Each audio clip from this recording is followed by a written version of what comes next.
Assalamualaikum warahmatullahi wabarakatuh. Salam Pancasila.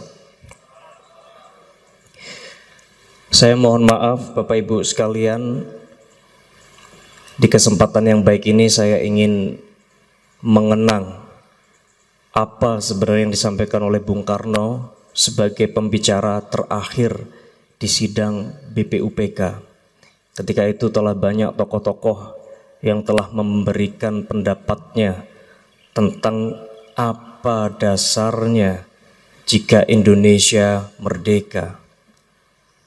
1 Juni ini menjadi momentum, kemudian hasil sidang BPUPK inilah yang akhirnya mengkhidmati Piagam Jakarta yang kemudian kita kenal sebagai pembukaan Undang-Undang Dasar Negara Republik Indonesia tahun 1945 yang telah dibacakan.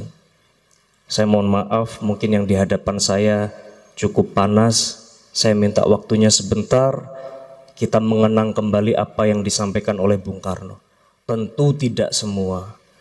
Saya hanya cuplik sebagian kecil yang mungkin masih relevan bagi kita dalam kehidupan berbangsa, bernegara, maupun kita bertata laksana dan sebagai masyarakat di Kabupaten Trenggalek.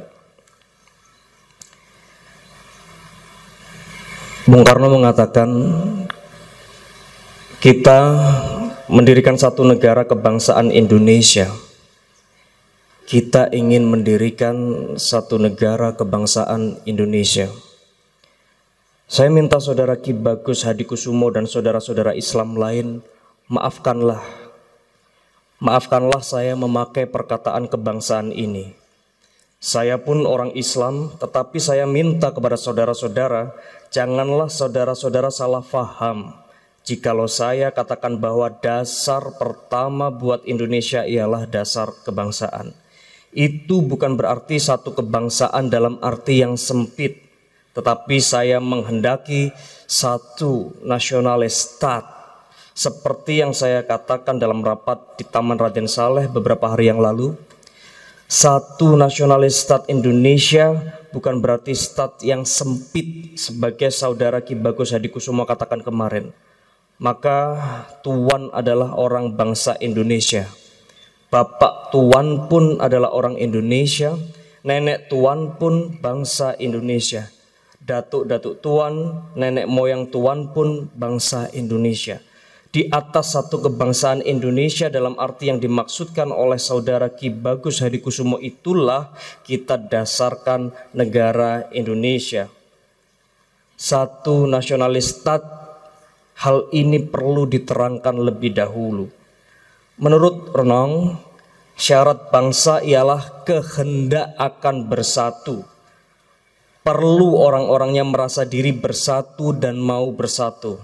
Ernest Renan menyebut syarat bangsa the être ensemble, yaitu kehendak akan bersatu. Menurut definisi Ernest Renan, maka yang menjadi bangsa yaitu satu gerombolan manusia yang mau bersatu, yang merasa dirinya bersatu.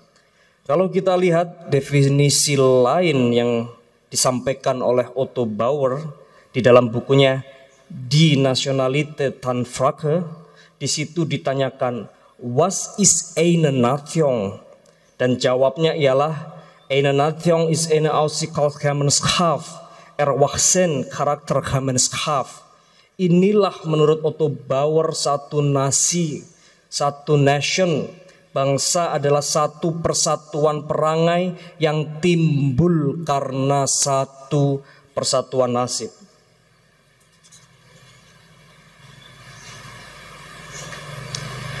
Kemarin kalau tidak salah saudara Ki Bagus Hadikusumo atau Munandar mengatakan tentang persatuan antara orang dan tempat. Persatuan antara orang dan tempat, tuan-tuan sekalian, persatuan antara manusia dan tempatnya. Orang dan tempat tidak dapat dipisahkan. Tidak dapat dipisahkan rakyat dari bumi yang ada di bawah kakinya.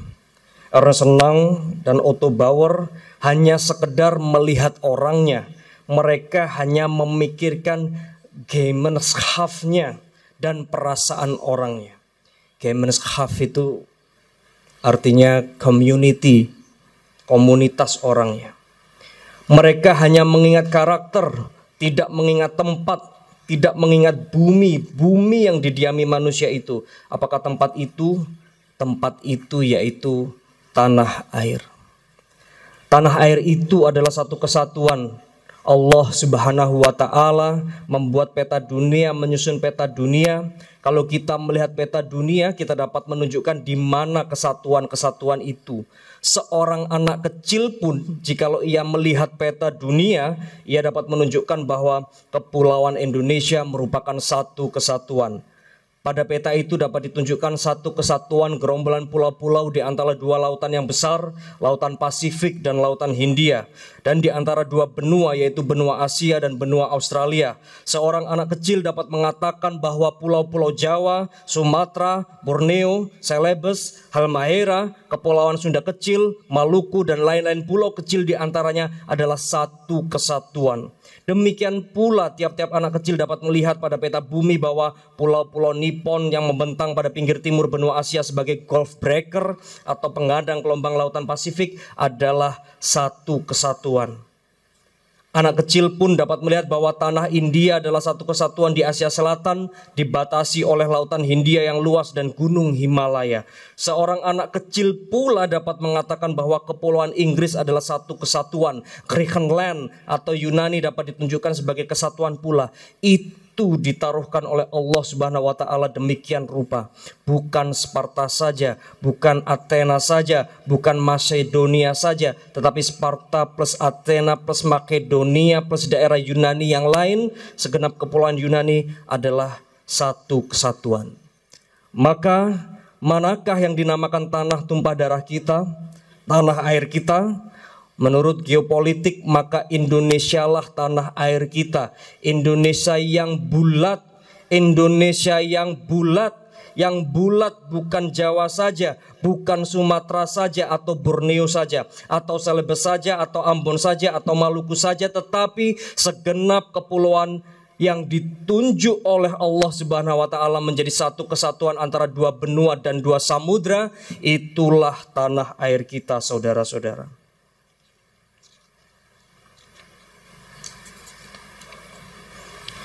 Saudara-saudara, saya telah mengemukakan 4 prinsip.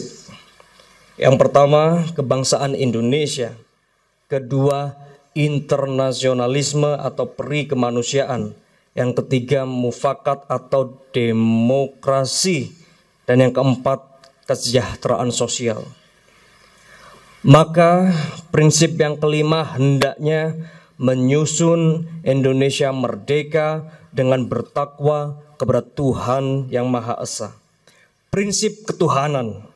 Bukan saja bangsa Indonesia bertuhan, tetapi masing-masing orang Indonesia hendaknya bertuhan, Tuhannya sendiri. Yang Kristen menyembah Tuhan menurut petunjuk Isa Al-Masih, yang Islam bertuhan menurut petunjuk Nabi Muhammad Sallallahu Alaihi Wasallam, orang Buddha menjalankan ibadatnya menurut kitab-kitab yang ada padanya. Tetapi marilah kita semuanya bertuhan. Hendaknya negara Indonesia ialah negara yang tiap-tiap orangnya dapat menyembah Tuhannya dengan cara yang leluasa. Segenap rakyat hendaknya bertuhan secara kebudayaan. Apa itu bertuhan secara kebudayaan? Yakni bertuhan dengan meniadakan egoisme agama. Dan hendaknya negara Indonesia satu negara yang bertuhan. Marilah kita amalkan, jalankan agama, baik Islam, Kristen, dengan cara yang berkeadaban. Apakah cara yang berkeadaban itu? Ialah hormat menghormati satu sama lain. Nabi Muhammad Sallallahu Alaihi Wasallam telah memberikan bukti yang cukup terang tentang Verdraagzaamheid. Verdraagzaamheid itu bahasa Belanda dari toleransi, tentang menghormati agama-agama lain. Nabi Isa pun telah menunjukkan Verdraagzaamheid, Marilah kita di dalam Indonesia Merdeka yang kita susun ini sesuai dengan itu menyatakan bahwa prinsip kelima daripada negara kita ialah ketuhanan yang berkebudayaan, yang artinya ketuhanan yang berbudi pekerti yang luhur, yang artinya ketuhanan yang hormat menghormati satu sama lain. Hatiku akan berpesta raya jikalau saudara-saudara menyetujui bahwa negara Indonesia merdeka berdasarkan, berazaskan ketuhanan yang Maha Esa. Wassalamualaikum warahmatullahi wabarakatuh.